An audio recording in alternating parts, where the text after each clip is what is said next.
The Great Toy Drop garners thousands of toys each year for the Marine Corps Toys for Tots. Santa just loves the crowd that turns out. It's a consistently moving crowd, and the toys that's been brought in has been real nice. These kids gave, but also have a list for Mom. More Legos. I like building them. Lots of stuff. American Girl doll bed. A computer. And a Kindle. Pokemon cards. Yeah? What else? A dinosaur.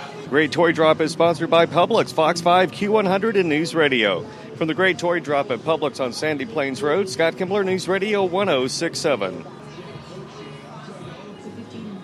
It's the Great Toy Drop benefiting Toys for Tots. I'm Scott Kimbler in Marietta. Stay tuned. Details are coming up.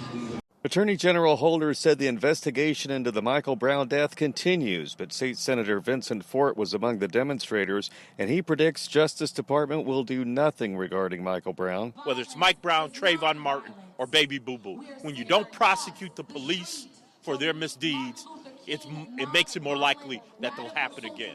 Mary from the activist group Shut It Down agrees. You can come to Atlanta and talk all day about what we need to build, but go back to D.C. and do your job. The Channing demonstration lasted long after Holder had left the church.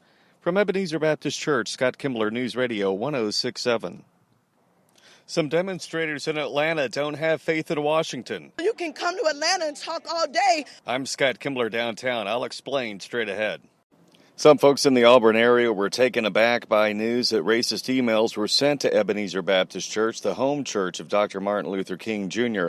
In one of those emails, it refers to him as a communist and says that the South will rise again and there's nothing people can do about it. It's unfortunate, especially at a historic church like this. When you get a bunch of racist females to go against Dr. King, he's not racist or anything. I just think it's just a hoax, that's all. It doesn't surprise me. That's a sad thing.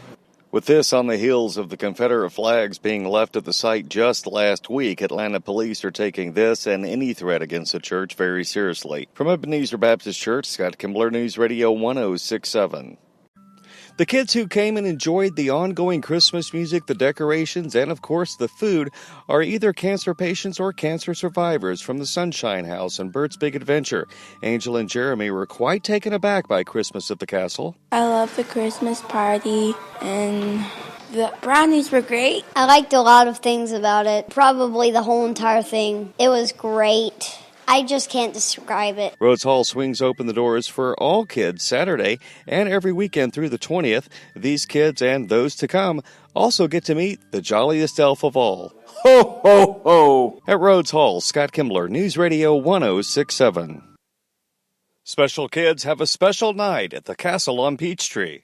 I just can't describe it. I'm Scott Kimbler at Rhodes Hall. Stay tuned. I'll have the details straight ahead. Since the time of the first shooting, there has been an outpouring from the Chattanooga community wanting to heal, give remembrance to the fallen soldiers, and to send a message to the world. I just want to say the people that are bad, I'm just hoping they change their hearts, turn from being bad to good, and leave people alone. God, please watch over these people. America needs to pull together. While makeshift memorials are left at the shooting sites, the government continues to try to piece together how this violent attack could happen. In Chattanooga, Scott Kimbler, News Radio 1067. When giving the eulogy, President Barack Obama said the life of Clemente Pinckney was amazing, and losing him at such a young age under such violent circumstances was a qualified tragedy. What an example he set.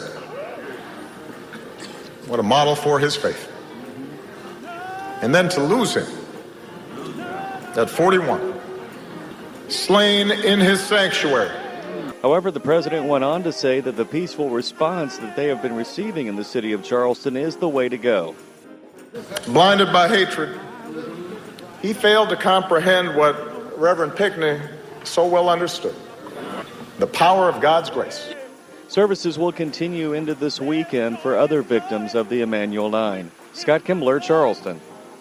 While giving the eulogy, President Obama said choosing a path of forgiveness is the right thing to do. That reservoir of goodness, beyond and of another kind, that we are able to do each other in the ordinary cause of things. This man is a member of Emanuel, and he says the church is all about moving forward. They've already had the Bible class, and we've had the church had already opened last Sunday, so we're moving on. In Charleston, Scott Kimbler, News Radio 106.7.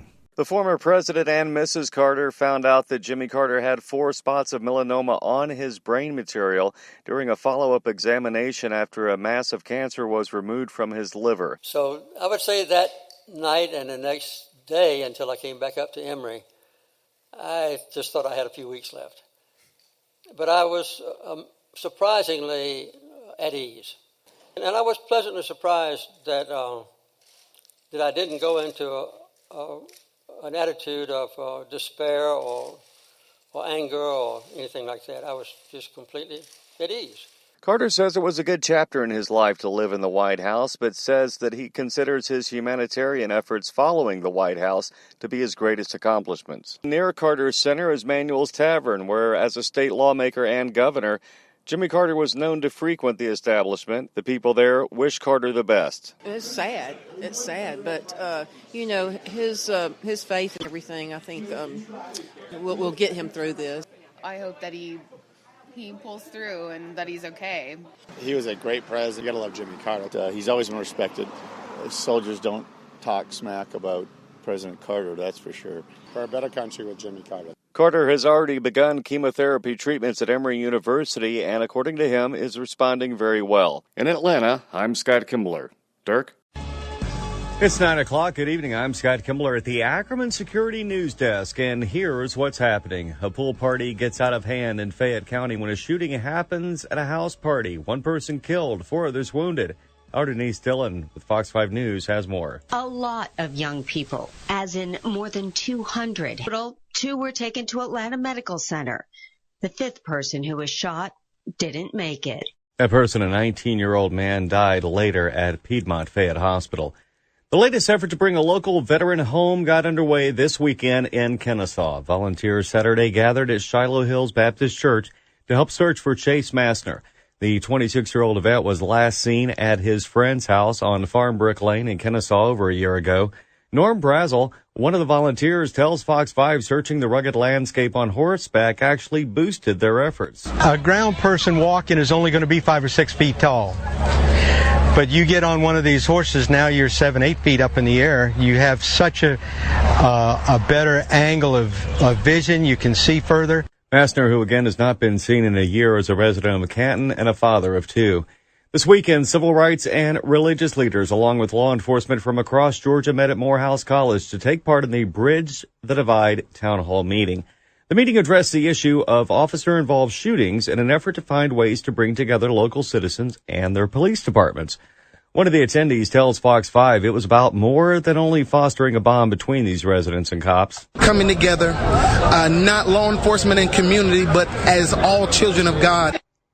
The meeting included representatives from both the NAACP and the Georgia Sheriff's Association. Anti-bullying PSA Bully Me No Way I Got the Power became a reality this weekend. Organizers held a casting call Saturday morning at Wade Walker Park Family YMCA in Stone Mountain. Shooting of the video then taking place in the afternoon with testimonies from victims and bullies. Mother Tanisha Ross tells Fox 5 how bullying has taken a toll on her daughter. If you're continuously being bullied and continuously being picked on and you feel like you don't have nobody to run to because your mom is always stressed out, and then it just takes a whole toll on everything in schoolwork, the way you function, your daily life. The children featured in the PSA ranged from preschool to high school. Emory University denying an accusation that it failed to cooperate with a Florida police investigation. Zeta Beta Tau fraternity members from Emory and the University of Florida were accused of urinating, vomiting, and throwing bottles off the balcony of a Panama City hotel in April. Panama City Beach Police found no criminal wrongdoing, but a detective publicly complained that the Emory Police Department failed to cooperate with the probe.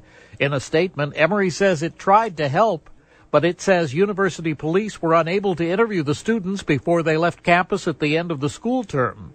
Emory also says it was unable to give Florida police personal information because of student privacy laws. Jim Dexter, News Radio 106.7. It's 9:04 at News Radio 106.7. Let's play ball.